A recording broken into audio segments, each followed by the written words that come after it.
अस्सलाम वालेकुम स्टूडेंट्स। जैसे कि आपको पता है अभी सिंध एमटी कैट का रिसेंटली पेपर हुआ है और उसके अंदर आपके पास डिफरेंट क्वेश्चंस जो हैं मैंने देखे हैं। केमिस्ट्री के क्वेश्चंस जब मैंने पेपर देखा तो केमिस्ट्री के क्वेश्चंस में कुछ इंटरेस्टिंग चीज़ें मुझे नज़र आई, जिसमें एक चीज़ तो ये सबसे इंपॉर्टेंट थी कि आपके पास कोई भी एक न्यूमेरिकल पूरे पेपर में नहीं दिया गया। 54 क्वेश्चंस में से सारे क्वेश्चंस कॉन्सेप्ट बेसिस थे, थ्योरेटिकल बेस थे, कोई भी ऐसा क्वेश्चन नहीं आया जिसमें एक न्यूमेरिकल दिया हो। जबकि फर्स्ट ईयर से अगर हम रिलेट करवाएं तो काफ़ी न्यूमेरिकल्स बेस्ड क्वेश्चंस पिछले सालों में आ चुके हैं, लेकिन इस साल कोई क्वेश्चन ऐसा नहीं दिया गया सिंध एमटीकैट के अंदर। इसके अलावा कुछ चीज़ें ऐसी देखी गई जैसे कि आपके पास पेपर में तीनों लेवल्स के क्वेश्चंस दिए जाते हैं। इजी लेवल होता है, मीडियम लेवल और हार्ड लेवल। तो हार्ड लेवल के बहुत ही कम क्वेश्चन देखे गए और मीडियम लेवल के कुछ क्वेश्चंस मौजूद थे। इसी तरह से इजी लेवल के काफ़ी सारे क्वेश्चंस मौजूद थे। तो जब आप उसको देखेंगे क्वेश्चन को, कॉन्सेप्ट बेसिस क्वेश्चंस कुछ ऐसे भी थे जिसके अंदर बहुत ही सिंपल आंसर्स थे, बहुत ही सिंपल कॉन्सेप्ट्स थे, लेकिन वर्डिंग्स को कुछ इस तरह से दिया गया था कि आप उस वर्डिंग्स को देखकर समझेंगे कि बहुत ज़्यादा मुश्किल क्वेश्चंस हैं। ठीक है। और कुछ ऐसे भी क्वेश्चंस दिए गए जिसके अंदर सिंपली आपसे ये पूछा गया कि जैसे न्यूट्रॉन किसने डिस्कवर किया। जस्ट एक सिंपल सा क्वेश्चन है, तो इतने आसान सवालात भी इस दफ़ा दिए गए। तो जब मैं ये पेपर देख रहा था तो उसके अंदर मुझे लगा कि इसके अंदर स्कोरिंग करना बहुत आसान है और कई बच्चों के इस तरह के क्वेश्चन जो है स्कोरिंग भी अच्छी हुई है। तो क्वेश्चंस के जो है यहाँ पर मैंने सॉल्व किए हैं और उसके वीडियो सॉल्यूशन रिकॉर्ड किया आपके लिए। तो आप लोग आगे कंटिन्यू करें इस वीडियो को और उसके अंदर आप देखेंगे कि तमाम क्वेश्चंस कितने आसान हैं और किस तरह से उसके सॉल्यूशंस हैं। तो आइए चलते हैं आगे हम वीडियो सॉल्यूशंस की तरफ। The question is chelates means. Question में आपसे पूछा जा रहा है कि चिलेट्स के मीन्स क्या है।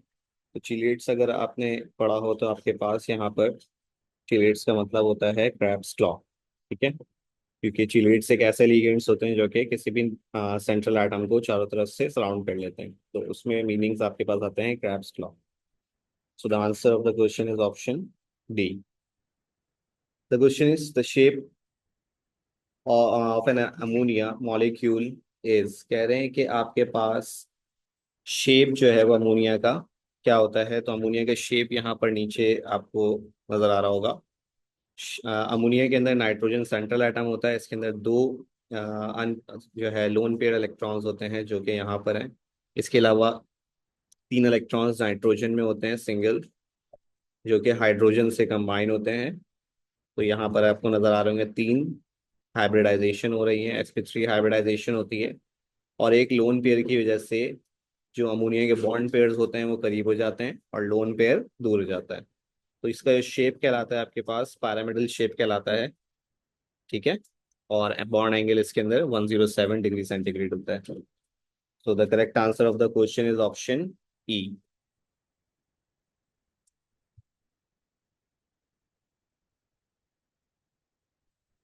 The question is it is used as preservative and antibacterial agent in livestock food feed. कह रहे हैं लाइव स्टॉक फीड के अंदर आपके पास एंटी बैक्टीरियल या प्रिजर्वेटिव कौन सा यूज होता है। तो इसमें आपके पास एक फैक्ट है, इसको थोड़ा सा आपने याद करना होगा। यूजेस के अंदर मौजूद होता है ये।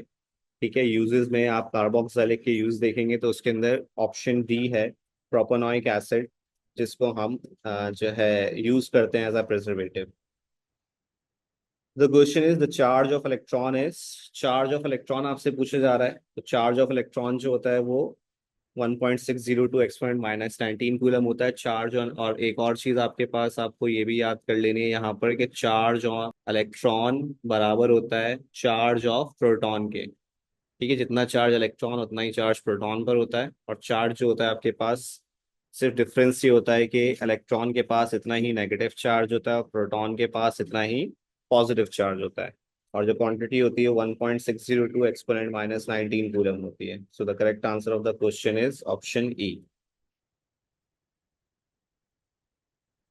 The question is the equilibrium of this reaction would not be affected by increase in pressure. कह रहे हैं कौन सा ऐसा रिएक्शन है जिसमें आप अगर प्रेशर को इंक्रीज करेंगे तो उसके इक्विलिब्रियम पर इफेक्ट नहीं पड़ेगा।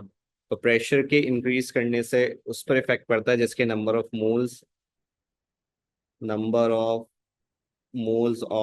Reactant, number of moles of product, अगर ये इक्वल होंगे तो उसमें प्रेशर के चेंज करने से कोई इफेक्ट नहीं पड़ता। अगर कोई भी एक चीज डिफरेंट है, मोल्स ऑफ रिएक्टेंट या प्रोडक्ट, तो उसमें प्रेशर के चेंज करने से इफेक्ट पड़ेगा। तो हमें ऑप्शंस में देखना है कि किसमें लेफ्ट और राइट पर नंबर ऑफ मोल्स इक्वल हैं, जिससे इंक्रीज इन प्रेशर करने पर उस पर कोई इफेक्ट नहीं पड़ेगा। तो अगर हम देखें ऑप्शन बी आपके पास, इसमें लेफ्ट पर भी 2 मोल्स हैं और राइट पर भी 2 मोल्स हैं, जबकि बाकी सब में इसमें देखेंगे तो लेफ्ट पर 3 मोल्स हैं, राइट पर 2 हैं, तो ये चेंज इसमें इफेक्ट आएगा। इसमें लेफ्ट पर 3 मोल्स हैं, राइट पर 2 मोल्स हैं, ये भी डिफरेंट है।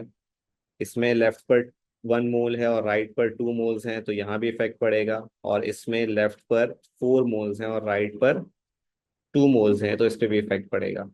तो आपके पास ऑप्शन बी एक ऐसा है जिसमें कोई चेंज नहीं आएगा, क्योंकि इसमें लेफ्ट पर यानी number of moles of reactant और number of moles of product equal है। So the correct answer of the question is option B. The question is the density of benzene is. Benzene की डेंसिटी पूछ रहे हैं बेटा, ये आपके पास फैक्ट कह लें या नॉलेज के लिए आपने याद रखनी है वैल्यू, कि बेंजीन की जो वैल्यू होती है, डेंसिटी ऑफ बेंजीन जो होती है वो आपके पास 0.877 समथिंग होती है। तो इस तरह से अगर हम देखें तो ऑप्शन बी इसका नियरेस्ट है। अगर हम एक्चुअल वैल्यू देखें तो 0.877 ग्राम पर cm³ होती है।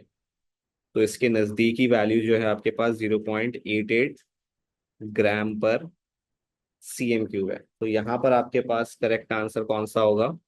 Option B. The question is according to Raoult's law the relative lowering of vapour pressure is equal to. Raoult's law के मुताबिक जो लोअर प्रेशर कम होता है, lowering relative lowering of vapour pressure है, वो किसके इक्वल होता है?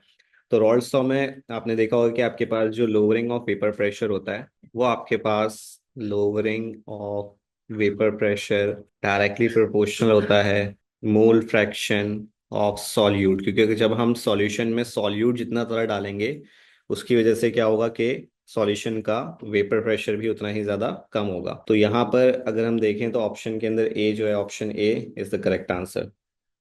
The question is when an unsymmetrical alkene undergoes addition reaction, the negative part of attacking reagent is added to that double bonded carbon atom which contains। तो ये अगर देखें हम स्टेटमेंट, तो स्टेटमेंट ये मार्कोनिकोव्स रूल की आपके पास स्टेटमेंट है। मार्कोनिकोव्स रूल जो है हमारे पास बात करता है किसकी? अनसिमेट्रिकल अल्कीन्स की भी बात करता है और अल्काइंस की भी बात करता है। यहाँ पर फिलहाल आपसे कहा गया है कि अल्कीन्स की बात करें। अनसिमेट्रिकल अल्कीन्स या अल्काइंस होते क्या हैं? जिसमें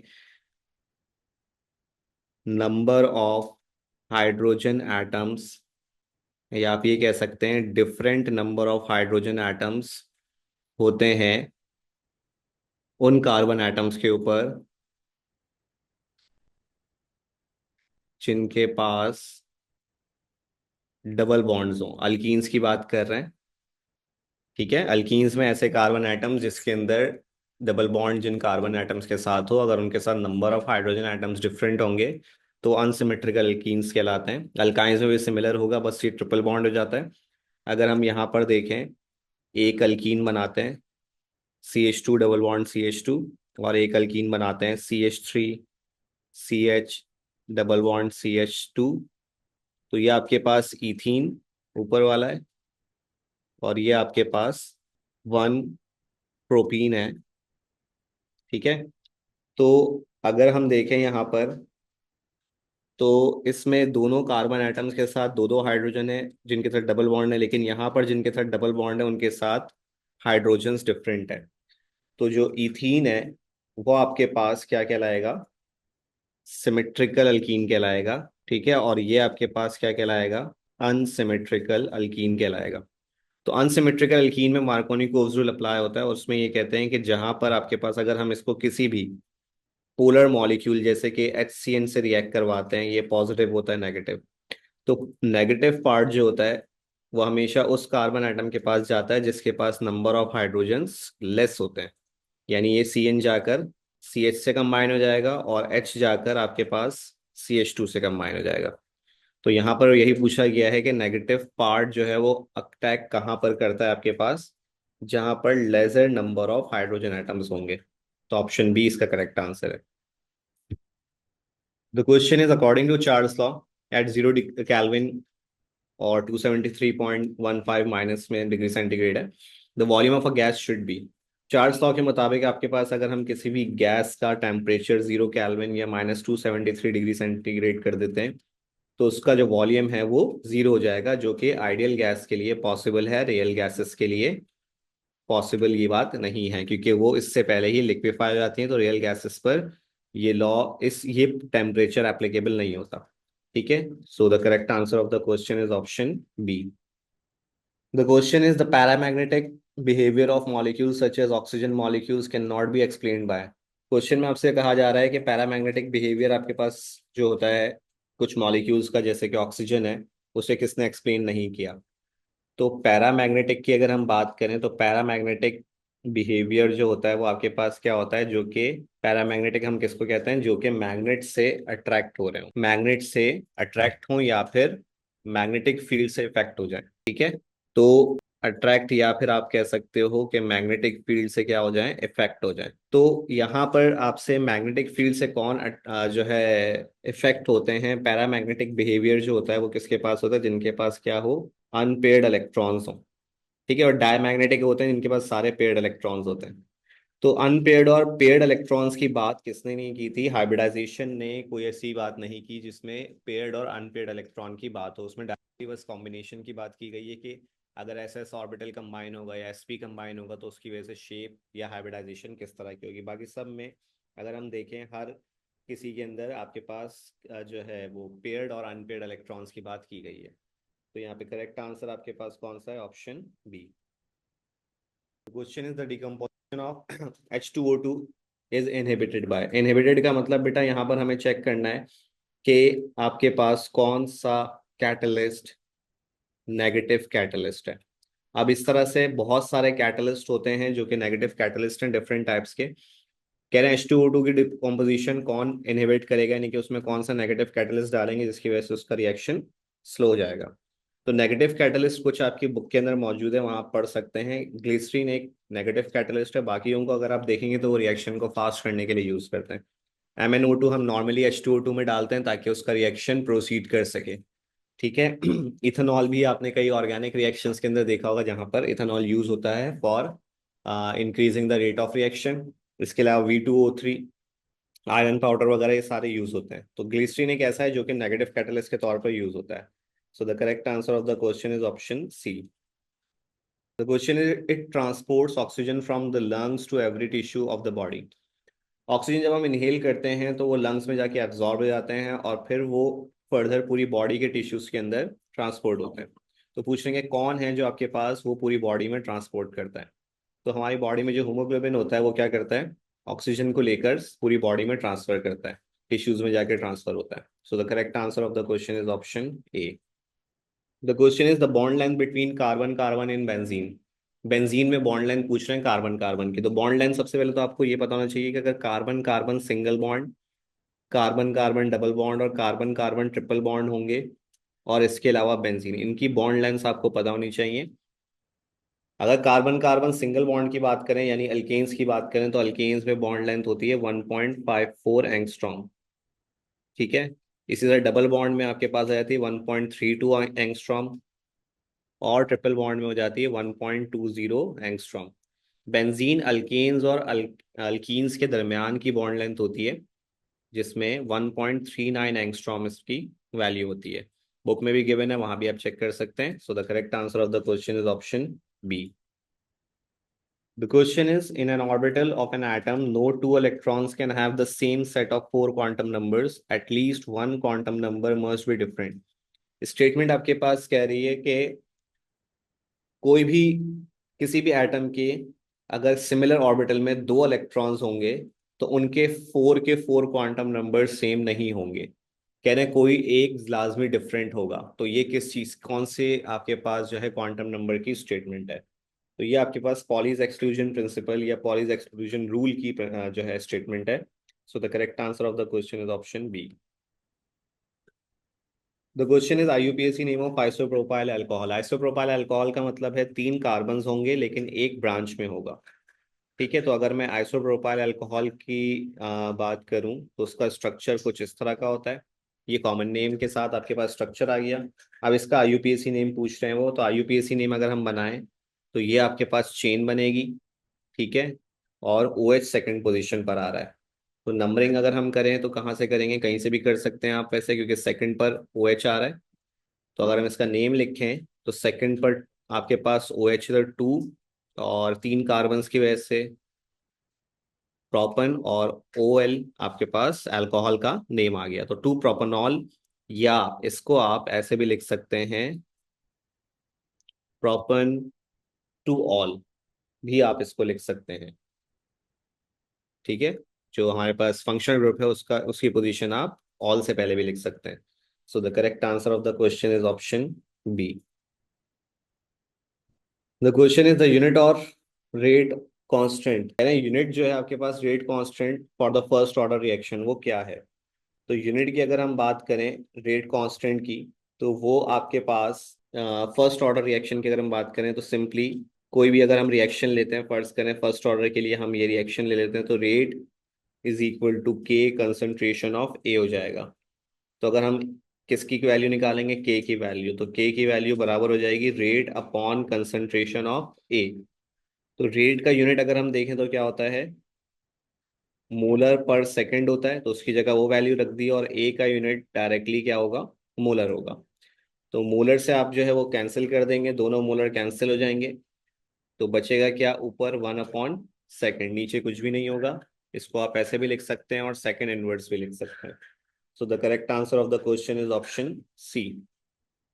the question is volume is a, कह रहे हैं वॉल्यूम क्या है आपके पास, इन पांचों में से देखना है हमें। इंटेंसिव प्रॉपर्टी तो नहीं हो सकती, इंटेंसिव प्रॉपर्टी आपके पास क्या होती है, जो कि मास इंडिपेंडेंट या अमाउंट इंडिपेंडेंट होती है, जबकि वॉल्यूम जो होता है वो चेंज होता है बाय चेंजिंग अमाउंट। किसी भी चीज का अगर हम अमाउंट चेंज करेंगे तो वॉल्यूम भी साथ साथ क्या होता जाएगा, चेंज होता जाएगा। तो ए तो नहीं हो सकता।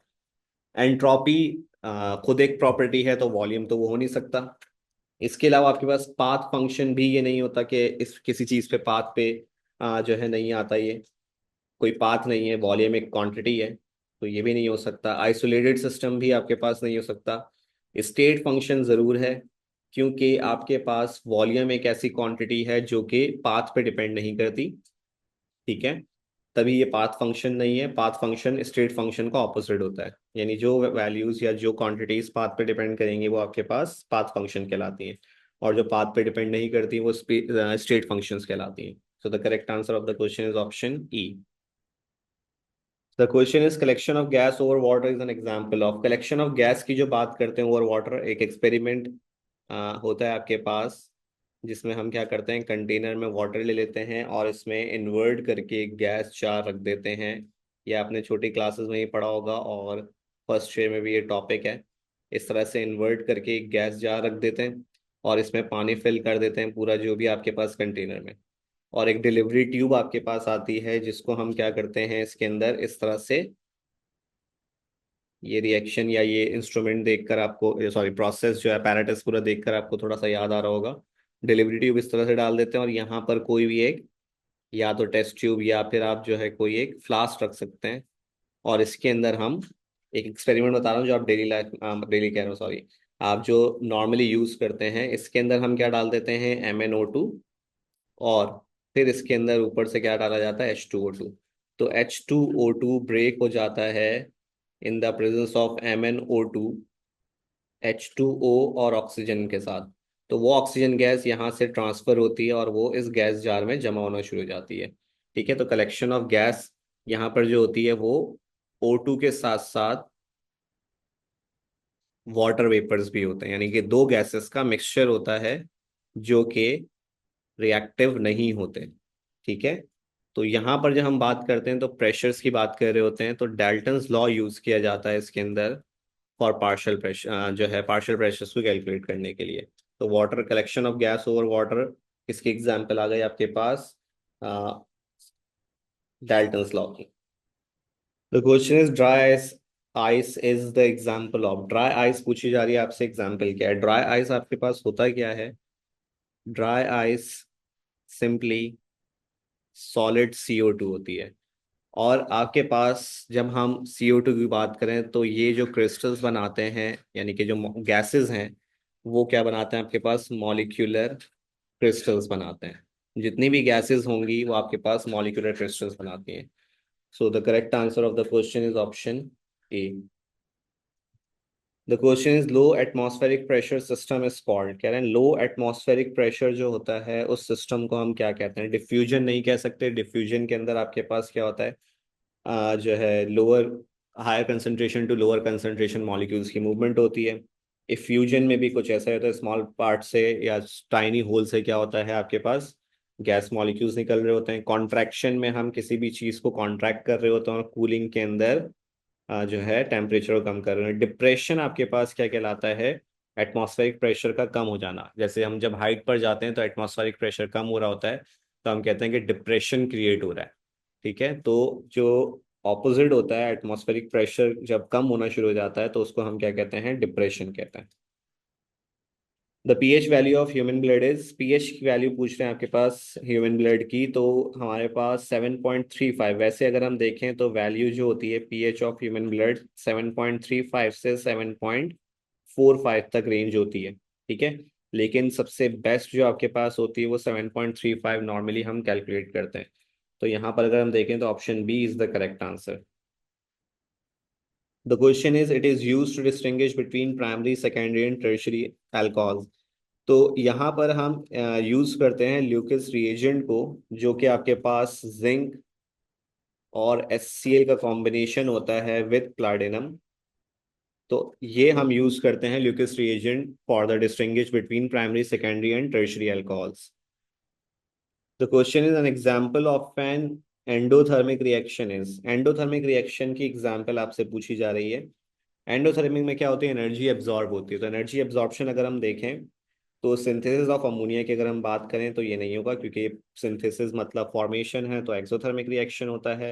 हैबर्ट्स प्रोसेस आपने पढ़ा भी होगा। न्यूक्लियर फिजन में भी आपके पास क्या होता है? एनर्जी निकलती है। इसी तरह ऑक्सीडेशन ऑफ सल्फर, तो ये आपके पास नहीं हो सकते। बर्निंग ऑफ कोल भी आपके पास, या फ्यूल की बात करें तो उसमें भी एनर्जी बाहर निकलती है, एक्सोथर्मिक होते हैं।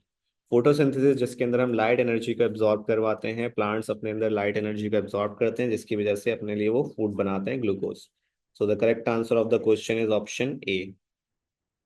The question is stoichiometry is the study of relationship between reactants and products in a chemical reaction by using a balanced chemical equation. Stoichiometry पूछ रहे हैं आपसे कि किस चीज की स्टडी होती है, रिलेशनशिप बिटवीन। तो हम यहाँ देखें स्टोइचियोमेट्री जो होता है वो relationship between the amount of reactant and product. हम क्या करते हैं कि अगर एक रिएक्टेंट ले रहे हैं और वो प्रोडक्ट में कन्वर्ट हो रहा है, और अगर हम ये देख रहे हैं कि भाई इसका 10 ग्राम है तो प्रोडक्ट कितना बनेगा, या अगर हमें इसका 10 ग्राम बनाना है तो रिएक्टेंट कितना रिक्वायर्ड होगा। तो हम यहाँ रिलेशनशिप पढ़ते हैं amount of reactant and product की, यानी कि ये जो रिलेशनशिप होगा वो क्वांटिटेटिव रिलेशनशिप होगी। तो ऑप्शन ए इसका करेक्ट आंसर है। The question is ketones when treated with LiAlH4 reduce to. Ketones को जब हम रिड्यूस करते हैं तो आपके पास क्या बनता है? कीटोन्स को जब भी हम रिड्यूस करते हैं इन द प्रेजेंस ऑफ LiAlH4 तो अल्कोहल बनता है। लेकिन अल्कोहल भी कौन सा होता है? सेकेंडरी अल्कोहल होता है। अगर यही चीज हम अल्डिहाइड से लिए करते हैं तो प्राइमरी अल्कोहल्स बनते हैं। ठीक है, so the correct answer of the question is option E. The question is the term active mass used in the law of mass action. Active mass का मतलब पूछ रहे हैं law of mass action के अंदर क्या होता है। तो अगर हम एक्टिव मास की बात करें तो एक्टिव मास वो होता है जो अमाउंट रिएक्टेंट का प्रोडक्ट में कन्वर्ट हो जाए, वो एक्टिव मास होता है। और उसको हम फाइंड आउट कैसे करते हैं? तो एक्टिव मास को हम एक और नाम देते हैं कंसंट्रेशन। और कंसंट्रेशन आपके पास क्या होती है? कंसंट्रेशन के डिफरेंट यूनिट्स होते हैं वैसे तो, लेकिन हम कंसंट्रेशन जो नॉर्मली यूज करते हैं वो किस में यूज करते हैं? मोल पर DM³ पर। ठीक है, तो यहाँ पर अगर हम ऑप्शन देखें तो option A is the correct answer. The question is the neutron was discovered by. Neutron किसने डिस्कवर किया था? न्यूट्रॉन बेटा आपके पास जेम्स शेडविक ने डिस्कवर किया था। Option E is the correct answer. When chlorobenzene reacts with sodium hydroxide at 350 degrees centigrade and 150 atm atmospheric pressure, it gives rise to the formation of। कह रहे हैं आपके पास क्लोरोबेंजीन है। ठीक है, यहाँ पर हम क्लोरोबेंजीन का स्ट्रक्चर बना लें। क्लोरोबेंजीन कुछ इस तरह से आ जाएगा, और अगर हम NaOH से रिएक्ट करवाते हैं, टेम्परेचर आपके पास कितना दिया हुआ है? 350 डिग्री सेंटीग्रेड, प्रेशर दिया हुआ है 150 atm। तो ये रिएक्शन जब होता है आपके पास तो क्या होगा कि जो हमारे पास सोडियम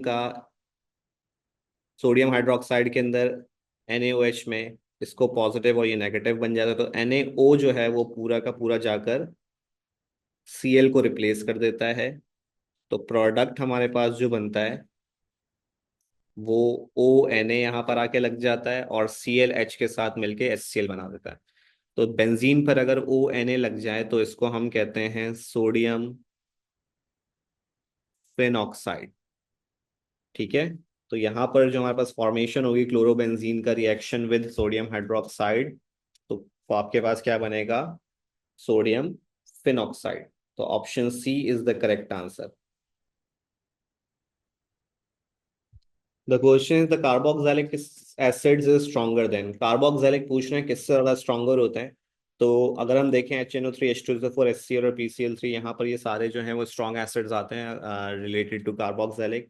बट अल्कोहल जितने भी होते हैं, कार्बोक्सिलिक की जो एसिडिटी होती है, कार्बोक्सिलिक एसिड्स स्ट्रॉन्गर होते हैं किससे, अल्कोहल से। ठीक है। तो यहाँ पर अल्कोहल अगर हम देखें तो ऑप्शन ई के अंदर अल्कोहल मौजूद है, मिथाइल अल्कोहल या मिथानॉल जिसको हम कहते हैं। तो करेक्ट आंसर आपके पास कौन सा है, option E. The question is the initial discovery of natural gas in Pakistan dates back to dash when it was found in the Sui area of Balochistan. कह रहे हैं पाकिस्तान में नेचुरल गैस कब डिस्कवर हुई, और पाकिस्तान में आपको पता है बलूचिस्तान में सुई का मुकाम है जहां पर हमें नेचुरल गैस सबसे पहले मिली थी। तो कह रहे हैं कि किस ईयर में वो आपके पास डिस्कवर हुई थी। तो ये एक तरह से जनरल नॉलेज की बात है कि जनरल नॉलेज आपको पता होना चाहिए। ऑप्शन ई इसका करेक्ट आंसर है। 1952 में आपके पास जो है वो नेचुरल गैस मिली थी, हमें डिस्कवर हुई थी इन Balochistan. The question is reduction of aldehydes and ketones by zinc mercury amalgam and concentrated HCl results in the conversion of to an alkane। कह रहे हैं कोई भी आप अल्डिहाइड या फिर कीटोन ले लें, तो वो आप जब जिंक Hg अमेलगम में रखेंगे कंसनट्रेटेड HCl के साथ, तो ये कन्वर्ट हो जाता है किसमें, अल्कीन में। तो इस प्रोसेस का नाम पूछ रहे हैं। तो ये थोड़ा सा आप फैक्ट के तौर पर याद कर लें, प्रोसेस के नेम्स होते हैं क्योंकि। तो इसमें ऑप्शन डी है, क्लेमेंसन रिडक्शन कहलाती है ये आपके पास। ठीक है।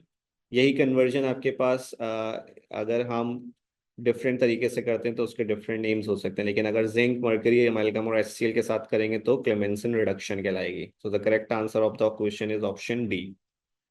The question is deficiency of dash causes loss of weight appetite and taste. कह रहे हैं कि आपके पास किस चीज की डेफिशिएंसी की वजह से किसी भी इंसान का वेट जो है वो लॉस होना शुरू हो जाता है और टेस्ट वगैरह सब चीजें यहाँ आपके पास खत्म होना शुरू हो जाती हैं। तो अगर हम देखें तो जिंक एक ऐसा मेटल है या एलिमेंट है जो कि जिसकी डेफिशिएंसी की वजह से हमारी बॉडी के अंदर वेट लॉस वगैरह स्टार्ट हो जाता है और टेस्ट लॉस वगैरह होना शुरू हो जाता है। So the option D is the correct answer.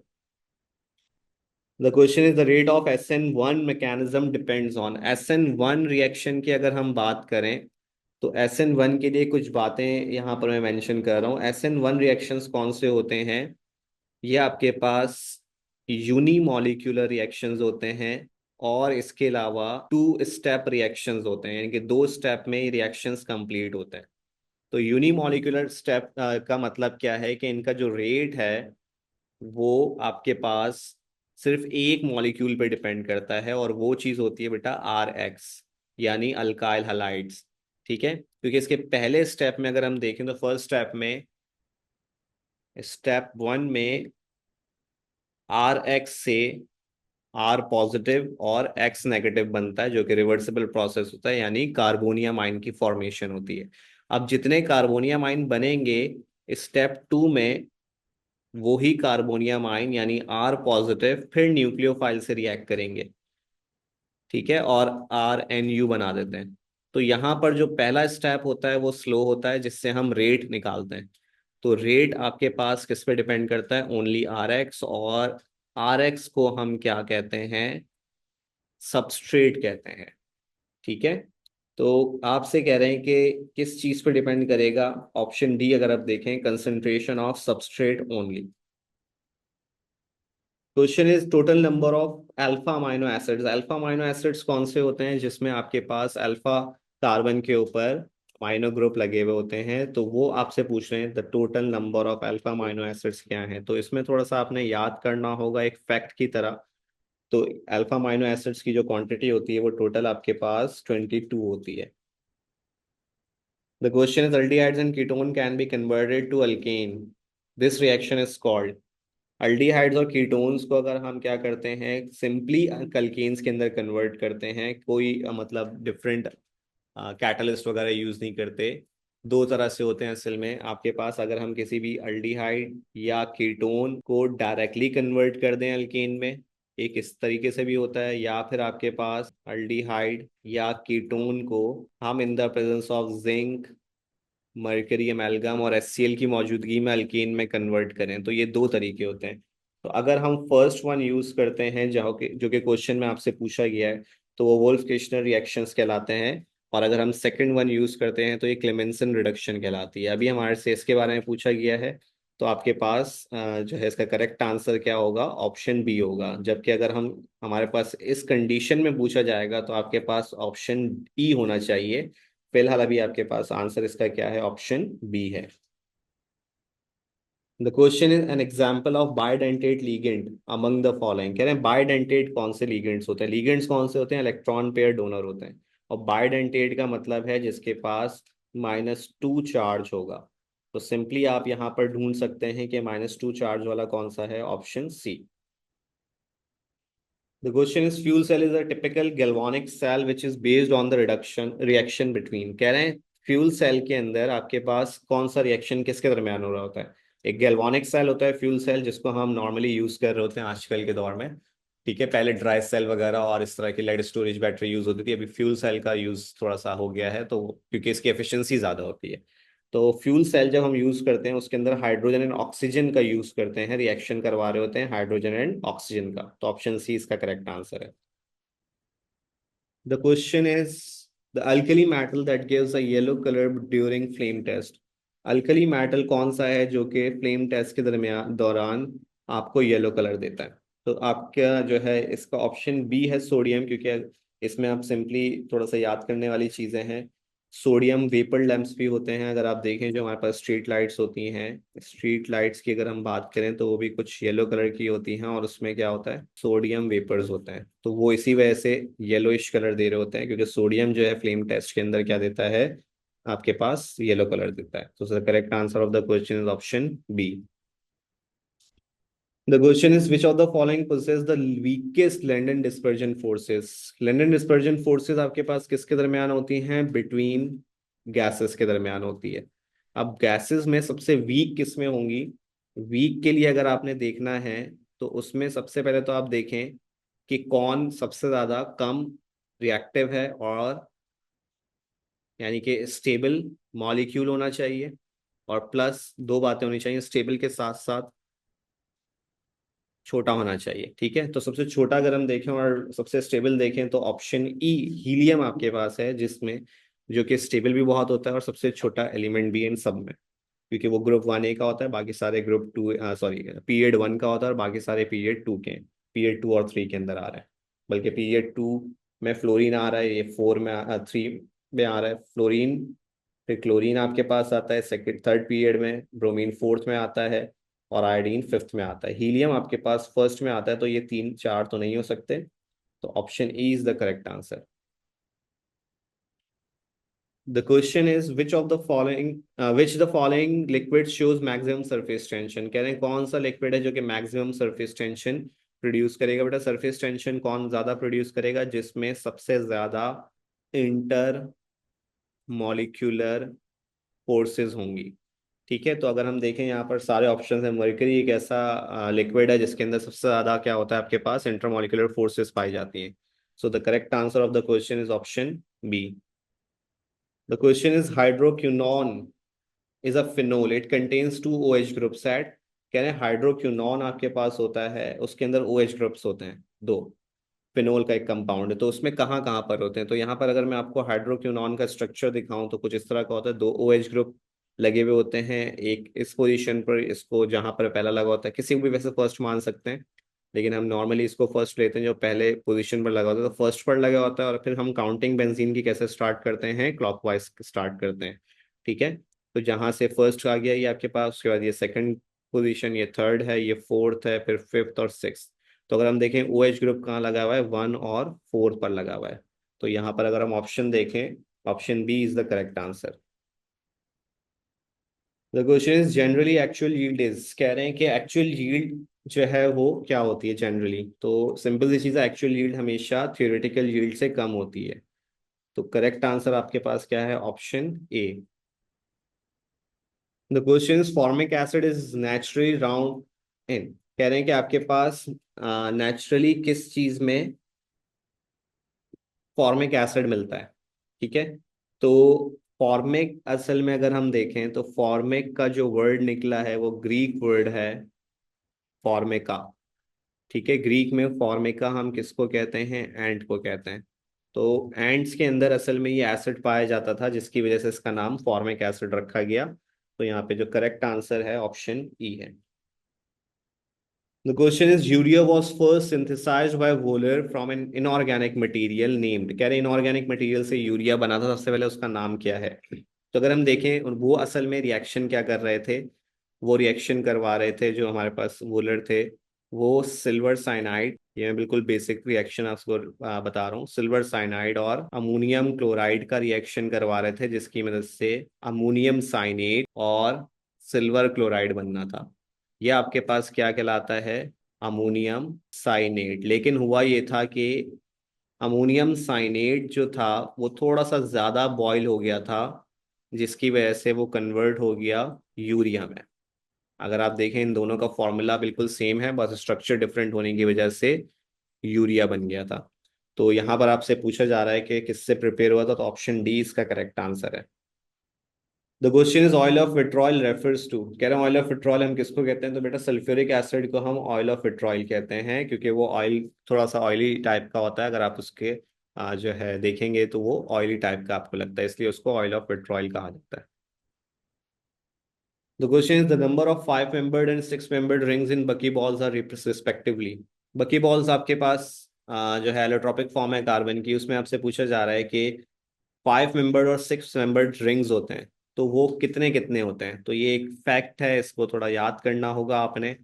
तो अगर हम देखें तो ऑप्शन ई इसका करेक्ट आंसर है, क्योंकि फाइव मेंबर्ड रिंग जो होते हैं वो 12 होते हैं, और सिक्स मेंबर्ड जो होते हैं वो 20 होते हैं। तो करेक्ट आंसर इसका ऑप्शन ई होगा। The question is it is an example of crystalline solid, कह रहे हैं कौन सा क्रिस्टलाइन सॉलिड है। प्लास्टिक अमॉर्फस होता है, नहीं हो सकता। चारकोल भी क्या होता है आपके पास, अमॉर्फस होता है। ठीक है, ग्लास भी सुपर कूल्ड लिक्विड्स होते हैं, अमॉर्फस सॉलिड्स के अंदर आते हैं। रबर भी आपके पास अमॉर्फस में आता है। एलम आपके पास क्या है, एक क्रिस्टल्स हैं, क्रिस्टलाइन सॉलिड में आ जाता है। एलम कोई भी हो सकता है, पोटेश एलम है या क्रोम एलम, जो भी आपके पास आते हैं वो सारे क्रिस्टलाइन सॉलिड्स के अंदर आते हैं। The question is the structure of primary amines is, primary amine का स्ट्रक्चर आपसे पूछा जा रहा है। तो इसमें भी आपको थोड़ा सा याद करना होगा ये, क्योंकि थ्री डायमेंशन में आपसे पूछा जा रहा है। प्राइमरी अमाइन के अंदर नाइट्रोजन के होने की वजह से, क्योंकि इसके पास एक पेयर्ड इलेक्ट्रॉन होता है और तीन अनपेयर्ड होता है, और एक पेयर्ड इलेक्ट्रॉन की वजह से इसका पैरामिडल शेप होता है। तो हम पैरामिडल ट्राइगोनल पैरामिडल इसका शेप कहते हैं। तो इसका आंसर आपके पास क्या है, ऑप्शन बी है। The question is mostly p block elements react with dash to form binary compounds, कह रहे हैं पी ब्लॉक एलिमेंट्स मोस्टली किससे रिएक्ट करते हैं और वो क्या बना लेते हैं, बाइनरी कंपाउंड। तो किस चीज से रिएक्ट करके बाइनरी कंपाउंड बनाते हैं, तो normally P block elements halogen से कंबाइन होकर क्या बनाते हैं, बाइनरी कंपाउंड्स बनाते हैं, क्योंकि हैलोजन्स और उनका रिएक्शन पॉसिबल हो जाता है। The question is maximum number of electrons in a given subshell are calculated by, maximum number of electrons कैसे निकाल सकते हैं सबशेल के अंदर, 2n² आपके पास इसका फॉर्मूला होता है, क्योंकि जो भी सबशेल्स हैं आपके पास उसमें n की वैल्यू अगर हम रखेंगे 1 2 3 4, तो आप इजीली क्या बता सकते हैं उसके अंदर नंबर ऑफ इलेक्ट्रॉन्स कितने आ सकते हैं। तो ऑप्शन सी इसका करेक्ट आंसर है। The question is the shape is found in AX2 when the bond angle is 180। AX2 कोई भी आप ले सकते हैं, जैसे कि अगर फर्ज करें BeCl2 की बात करते हैं, तो इसका स्ट्रक्चर अगर हम देखें तो ये भी AX2 कहलाएगा। ठीक है, Be के दोनों साइड्स पर एक एक इलेक्ट्रॉन्स होते हैं और इसके साथ कंबाइंड होते हैं दोनों साइड पर एक इस तरफ Cl होता है और एक इस तरफ Cl होता है, और 180 एंगल दिया हुआ है, इसका मतलब यही स्ट्रक्चर हो सकता है। तो 180 डिग्री एंगल की बात करें तो यहाँ पर स्ट्रक्चर आपका कैसा बन रहा है, लीनियर स्ट्रक्चर आपके पास इसका बनेगा 180 एंगल की वजह से। So the correct answer of the question is option E. The question is a colloidal solution of a liquid into liquid is known as. Colloidal solution आपके पास लिक्विड का लिक्विड में क्या कहलाता है, सिंपली इमल्जन कहलाता है। इमल्जन एक लिक्विड को जब दूसरे लिक्विड में डालते हैं और कोलाइडल सॉल्यूशन आपके पास बनेगा तो वो क्या कहलाएगा, इमल्जन कहलाता है। जैसे पेंट्स आपके पास होते हैं वो भी इमल्जन होते हैं। The question is these hydrocarbons contain one or more double or triple bonds between the two adjacent carbon atoms in their structure। कह रहे हैं कि ऐसे हाइड्रोकार्बन्स जिनमें एक या एक से ज्यादा डबल और ट्रिपल बॉन्ड, डबल बॉन्ड हो या ट्रिपल बॉन्ड हो between two adjacent carbon atoms, यानी कार्बन कार्बन डबल बॉन्ड और कार्बन कार्बन ट्रिपल बॉन्ड होंगे। तो वो आपसे पूछा जा रहा है कि कौन से कम हाइड्रोकार्बन्स होते हैं। तो कार्बन कार्बन डबल बॉन्ड की अगर हम बात करें तो वो ऐसे हाइड्रोकार्बन्स होते हैं जिनको हम क्या कहते हैं, अल्कीन्स, और ट्रिपल बॉन्ड वालों को हम क्या कहते हैं, अल्काइंस कहते हैं। तो यहाँ पर अगर हम ऑप्शन देखें, option D is the correct answer. Question is conjugated acid of NH3 is. Conjugated acid आपके पास कौन होता है, कॉन्जुगेटेड एसिड आपके पास वो एसिड्स होते हैं जो कि बने बाय एक्सेप्टिंग प्रोटॉन्स, यानी एसिड से प्रोटॉन एक्सेप्ट कर लें अगर वो, तो आपके पास क्या बन जाते हैं, कॉन्जुगेटेड एसिड। और जो प्रोटॉन दे देता है वो कॉन्जुगेट बेस बन जाता है। तो अगर हम बात करें NH3 की, और अगर वो किसी एसिड से प्रोटॉन यानी H पॉजिटिव एक्सेप्ट करेगा तो वो बन जाएगा NH4 पॉजिटिव, और Cl नेगेटिव अलग हो जाता है। तो जो एक्सेप्ट करता है उसे हम क्या कहते हैं, कॉन्जुगेटेड एसिड। और जो आपके पास डोनेट करता है वो आपके पास क्या कहलाता है, कॉन्जुगेटेड बेस। ठीक है, तो यहाँ पर NH3 का जो कॉन्जुगेटेड एसिड है आपके पास वो कौन सा है, अगर आप देखें NH4 है, NH4 positive. So the correct answer of the question is option A.